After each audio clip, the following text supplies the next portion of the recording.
வணக்கம். நீதிமன்ற செய்திகள்.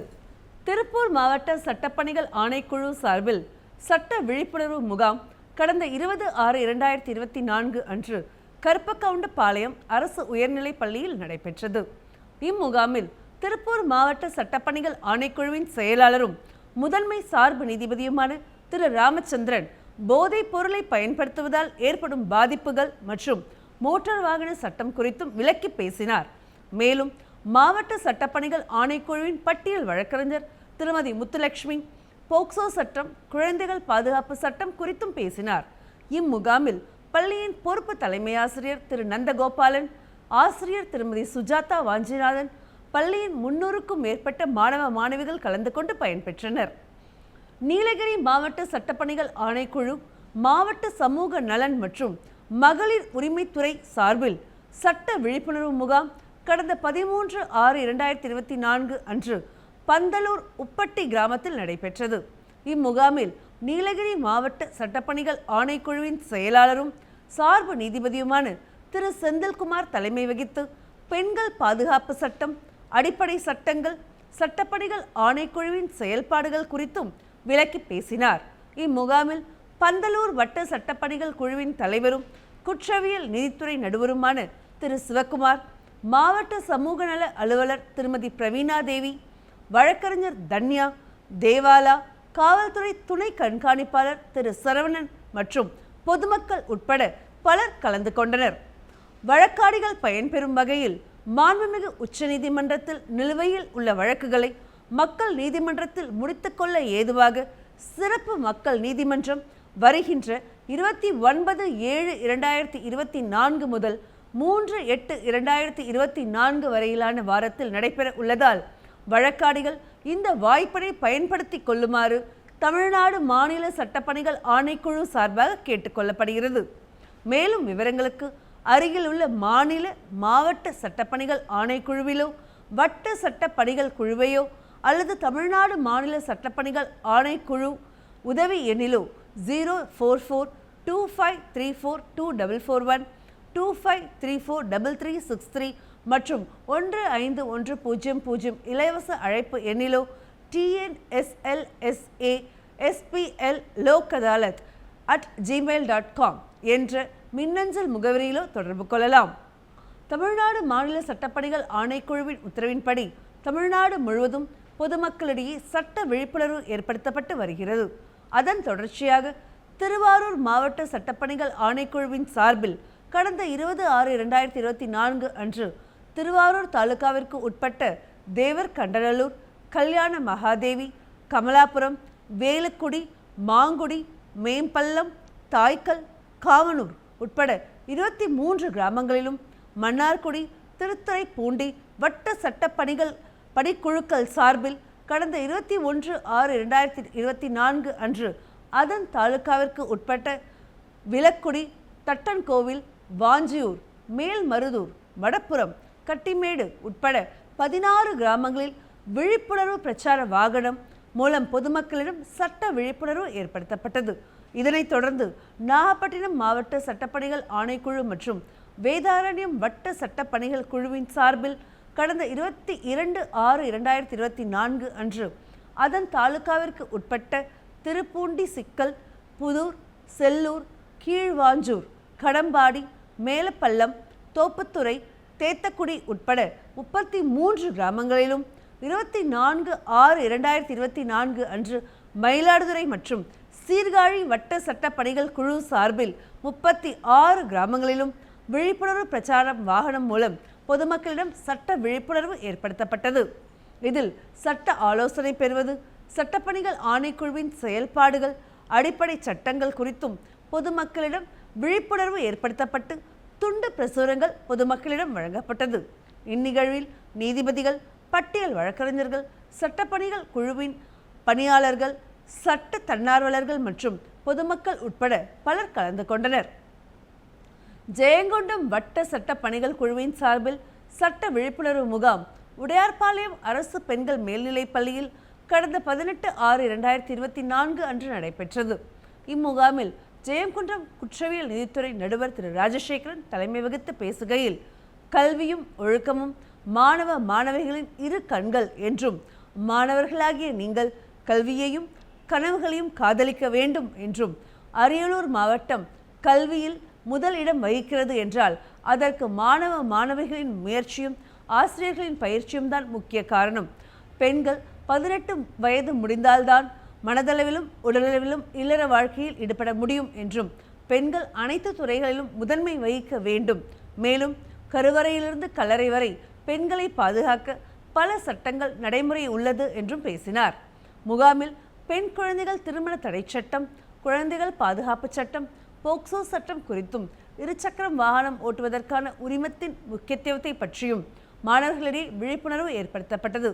இந்நிகழ்ச்சியில் மாவட்ட குழந்தைகள் பாதுகாப்பு உதவி மையம் களப்பணியாளர் திரு வீரமணி, காவல் நிலைய தலைமை காவலர், சமூக நலத்துறை விரிவாக்க மைய அலுவலர் ஜெயமங்கலம், வட்ட சட்ட பணிகள் குழுவின் பட்டியல் வழக்கறிஞர் திருமதி காந்திமதி, துணை தலைமை ஆசிரியர் திரு மணிவண்ணன், ஆசிரியர்கள் மற்றும் 500க்கும் மேற்பட்ட மாணவ மாணவிகள் கலந்து கொண்டு பயன்பெற்றனர். கடலூர் மாவட்டம் நெய்வேலி வட்ட சட்ட பணிகள் குழுவின் சார்பில் வடக்கு மேலூர் ஊராட்சி ஒன்றிய நடுநிலைப்பள்ளியில் கடந்த 24/6/2024 அன்று சட்ட விழிப்புணர்வு முகாம் நடைபெற்றது. இம்முகாமில் பட்டியல் வழக்கறிஞர் திரு எம் அமல்ராஜ் 14 வயதிற்குட்பட்ட குழந்தைகளுக்கான கட்டாய கல்வி உரிமை சட்டம் தொடர்பாக மாணவர்களிடம் விளக்கி பேசினார். இம்முகாமில் பள்ளி தலைமை ஆசிரியர்கள், மாணவ மாணவிகள் உட்பட பலர் கலந்து கொண்டனர். மதுரை மாவட்டம் திருமங்கலம் வட்ட சட்ட பணிகள் குழு சார்பில் திருமங்கலம் அல் அமீன் மேல்நிலைப் பள்ளியில் சட்ட விழிப்புணர்வு முகாம் கடந்த 25/6/2024 அன்று நடைபெற்றது. இம்முகாமில் வழக்கறிஞர் திரு சம்பத், திரு பாரதி ஆகியோர் கலந்து கொண்டு பெண்கள் பாதுகாப்பு சட்டம் குறித்தும், குழந்தை திருமண ஒழிப்பு குறித்தும், பிறப்பு இறப்பு பதிவின் அவசியம் குறித்தும், கட்டாய கல்வி உரிமை சட்டம் குறித்தும் விளக்கி பேசினார். இந்நிகழ்ச்சியில் பள்ளியின் தலைமை ஆசிரியர்கள், மாணவ மாணவிகள் உட்பட பலர் கலந்து கொண்டனர். இத்துடன் நீதிமன்ற செய்திகள் நிறைவடைகிறது. நன்றி, வணக்கம்.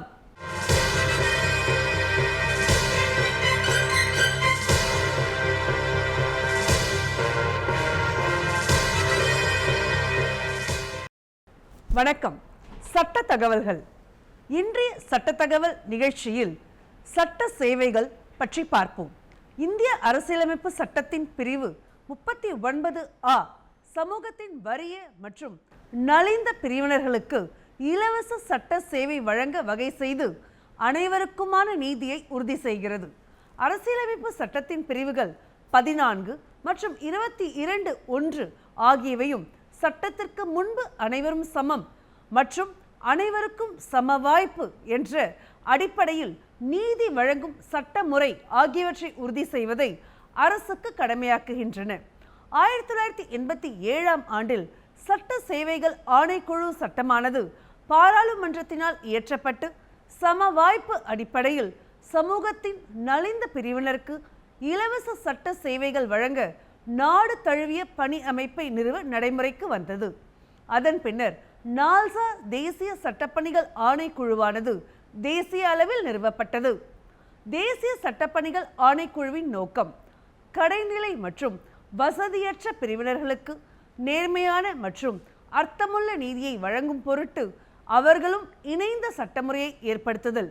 இயக்கம் சமுதாயத்தில் ஒதுக்கப்பட்ட மற்றும் தவிர்க்கப்பட்ட பிரிவினருக்கும் சட்ட அதிகாரம் கிடைக்க வேண்டி தரமான சட்ட பிரதிநிதித்துவம் வழங்கியும் சட்ட அறிவு மற்றும் விழிப்புணர்வு நிகழ்ச்சிகள் நடத்தி அதன்படி கிடைக்கக்கூடிய நலன்கள் தகுதியான பயனாளிகள் பெறுவதற்கு பாலமாக இருத்தல்.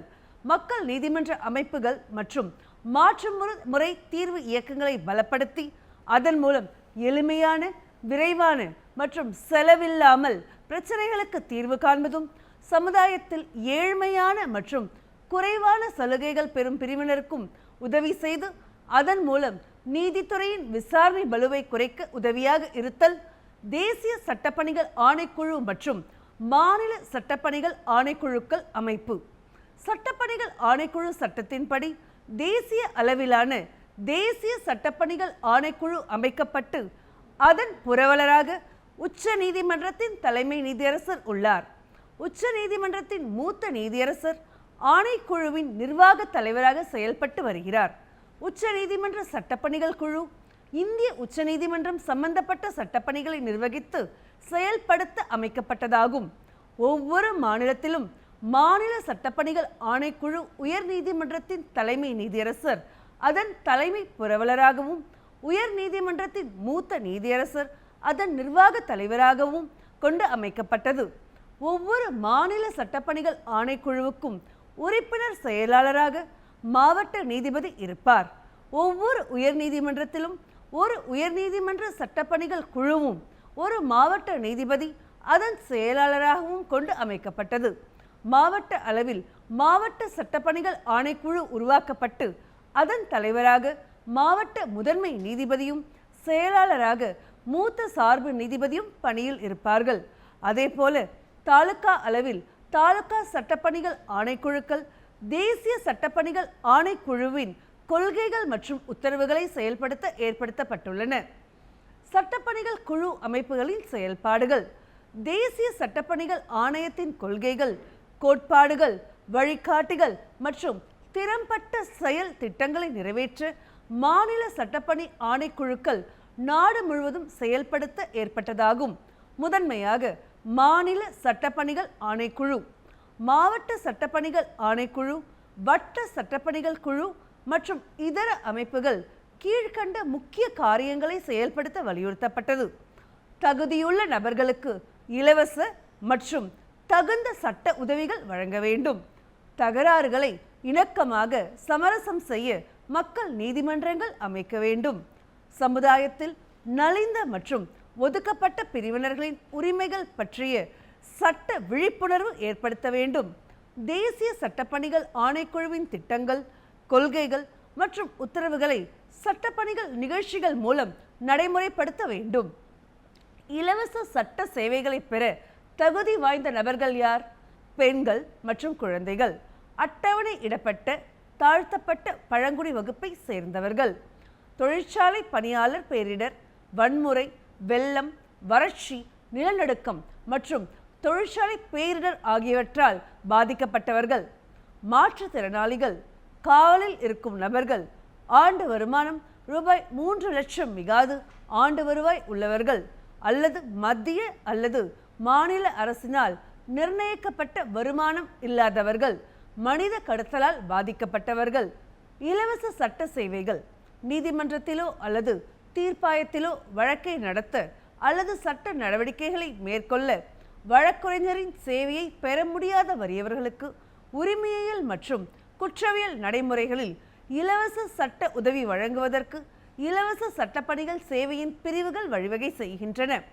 இலவச சட்ட உதவி என்பதாவது சட்ட நடைமுறைகளில் வழக்கறிஞரால் பிரதிநிதித்துவம் செய்யப்படல், வாதுரைகள், மேல்முறையீட்டுக்கான குறிப்பாணை, சட்ட நடைமுறைகளில் அச்சு மற்றும் ஆவணங்களின் மொழியாக்கம் உட்பட்ட காகித புத்தகம் ஆகியவற்றை உருவாக்குதல், சட்ட ஆவணங்களை வரைதல், சிறப்பு அனுமதி மனு மற்றும் இன்ன பிறவற்றை வரைதல், எந்த வழக்கு நடவடிக்கையிலோ அல்லது எந்த நீதிமன்றத்தின் சட்ட நடவடிக்கைகளுக்கு முன்பாகவோ அல்லது எந்த அதிகாரியின் முன்போ அல்லது தீர்ப்பாயத்தின் முன்பாகவோ வழக்கு அல்லது சட்ட நடைமுறைகளை நடத்த சேவை செய்தல். இலவச சட்டப்பணிகள் சட்ட உதவி அளிப்பதோடு மத்திய அரசினாலோ அல்லது இயற்றப்பட்ட சமூக நல சட்டங்களின் கீழ் அல்லது திட்டங்களின் கீழ் கிடைக்கத்தக்க பயன்களை பெறுவதற்கு பயனாளிக்கு ஆலோசனை வழங்குதல் மற்றும் வேறு ஏதேனும் விதங்களில் நீதியை பெறுவதை உறுதி செய்தல் ஆகியவற்றை மேற்கொள்கிறது. சட்ட உதவிக்கு எவ்வாறு விண்ணப்பிப்பது? இலவச சட்ட உதவிகள் தேவைப்படும் ஒரு நபர் சம்பந்தப்பட்ட சட்டப்பணிகள் ஆணைக்குழு அல்லது சட்டப்பணிகள் குழுவை எழுத்து வடிவிலான விண்ணப்பத்தின் மூலமோ அல்லது அதிகாரியால் பரிந்துரைக்கப்பட்ட படிவத்தை நிரப்பியோ சட்ட உதவி கோருவதற்கான காரணங்கள் அல்லது குறைகளை சுருங்க கூறி அனுப்பி வைத்தல் மூலம் அணுக முடியும். விண்ணப்பதாரர் எழுத படிக்க தெரியாதவராக இருந்தால் சட்டப்பணிகள் ஆணைக்குழு அல்லது குழுவின் முகப்பு அலுவலகத்தில் பட்டியல் வழக்கறிஞர் அல்லது சட்ட தன்னார்வலர் விண்ணப்பதாரருடைய வாய்மொழி கோரிக்கையை ஆவணமாக பதிவு செய்து அதில் அவருடைய கைரேகை அல்லது கையெழுத்தை பெறுவார். அதுவே அவருடைய விண்ணப்பமாக கருதப்படும். விண்ணப்பதாரர் சட்ட சேவைகளை கோருவதற்கான தகுதி நிலையை சரிபார்த்து கொள்ள வேண்டும். புகார்கள் அல்லது அபிப்பிராயங்களை எங்கு எப்பொழுது தாக்கல் செய்யலாம்? இலவச சட்ட உதவி மற்றும் சேவைகளின் சரத்துகளை மேம்படுத்த புகார் அல்லது கருத்துக்கள் வரவேற்கப்படுகின்றன. புகார்கள் அல்லது அபிப்பிராயங்கள் அஞ்சல் அல்லது மின்னணு அஞ்சல் மூலம் உறுப்பினர் செயலாளர்களுக்கு அனுப்பலாம் அல்லது சட்டப்பணிகள் குழுக்கள் அல்லது முகப்பு அலுவலகங்களில் வைக்கப்பட்டுள்ள புகார் பெட்டிகளில் போடலாம். மக்கள் நீதிமன்றங்கள் சாதாரண மனிதர்களுக்கும் கிடைக்கக்கூடிய ஒரு மாற்றுமுறை தீர்வு செயலமைப்பாக மக்கள் நீதிமன்றம் உள்ளது. இந்த அமைப்பின் மூலம் சட்டப்படி நீதிமன்றங்களில் நிலுவையில் உள்ள பிரச்சனைகள், வழக்குகள் அல்லது வழக்கு தாக்கலுக்கு முன் உள்ள பிரச்சனைகள் ஆகியவற்றை சுமூகமாக சமாதானம் செய்து கொள்ளலாம். சட்டப்பணிகள் ஆணையம் சட்டம் 1987 படி மக்கள் நீதிமன்றங்களில் வழங்கப்பட்ட தீர்வு முடிவுகள் உரிமையியல் நீதிமன்றங்களில் வழங்கப்படும் தீர்ப்பாணைக்கு ஒப்பாக கருதப்படுவதுடன் அது இறுதியானது ஆகும். அனைத்து தரப்பினர்களையும் கட்டுப்படுத்துவதுடன் அதற்கு எதிராக எந்த நீதிமன்றத்திலும் மேல்முறையீடு தாக்கல் செய்ய இயலாது. மக்கள் நீதிமன்றங்களை சட்டப்பணிகள் ஆணையம் மற்றும் குழுக்கள் 1987 வருட சட்டப்பணிகள் ஆணைய சட்டப்பிரிவு 19 படி நீதிமன்றங்களில் முன்பாக நிலுவையில் உள்ள வழக்குகளில் சமரசம் செய்யவும் மற்றும் வழக்கு தாக்கலுக்கு முன் உள்ள பிரச்சனைகளில் தீர்வுக்காக நடத்தப்பட்டு வருகிறது. மக்கள் நீதிமன்றத்தில் கீழ்கண்ட பிரச்சனைகளுக்கு தீர்வு காண எடுத்துக்கொள்ளப்படலாம். திருமண அல்லது குடும்ப பிரச்சனைகள், சமரசம் செய்யக்கூடிய குற்ற வழக்குகள், நில ஆக்கிரமிப்பு வழக்குகள், தொழிலாளர் பிரச்சனைகள், தொழிலாளர்களுக்கான இழப்பீடு வழக்குகள், வங்கி மீட்பு வழக்குகள், தேசியமயமாக்கப்பட்ட பன்னாட்டு மற்றும் தனியார் வங்கிகள், ஓய்வூதிய வழக்குகள், வீட்டு வசதி வாரியம் மற்றும் குடிசை மாற்று வாரிய வழக்குகள் மற்றும் வீட்டுக்கடன் வழக்குகள், நுகர்வோர் குறை வழக்குகள், மின்சார வழக்குகள், தொலைபேசி ரசீது வழக்குகள், வீட்டு வரி உள்ளிட்ட நகராட்சி வழக்குகள், பாக பிரிவினை, அனுபவத்தை திரும்பப் பெறுதல், வாடகை பிரச்சனைகள், வசதி உரிமை பிரச்சனைகள், ஒப்பந்தம் மற்றும் இதர பிரச்சனைகள் உள்ளிட்ட உரிமையியல் பிரச்சனைகள், கட்டாய சட்ட முன்னமைப்பு முறைகள் மற்றும் இசைவணக்க தீர்வு மூலம் பொது பயன்பாட்டு பணிகள் சம்பந்தப்பட்ட பிரச்சனைகளுக்கு சமரச தீர்வு காணும் நோக்கத்தில் 1987 வருடம் சட்டப்பணிகள் ஆணைக்குழுக்கள் சட்டத்தில் அத்தியாயம் 6A 2002 வருடம் சேர்க்கப்பட்டது. பொது பயன்பாட்டு சேவைகள் என்பது போக்குவரத்து சேவைகள், அஞ்சலக தந்தி அல்லது தொலைபேசி சேவைகள், மின்சார விநியோகம் அல்லது பொதுமக்களுக்கு தண்ணீர், பொது சுகாதாரம், பொது பராமரிப்பு அமைப்புகள் அல்லது சுகாதாரம், மருத்துவமனை அல்லது மருந்தக சேவைகள் அல்லது காப்பீட்டு சேவைகள் மற்றும் கல்வி நிறுவனங்கள், ரியல் எஸ்டேட் என்பதாகும். இதன் தொடர்பாக நிரந்தர மக்கள் நீதிமன்றங்கள் அநேக மாநிலங்களில் அமைக்கப்பட்டுள்ளன.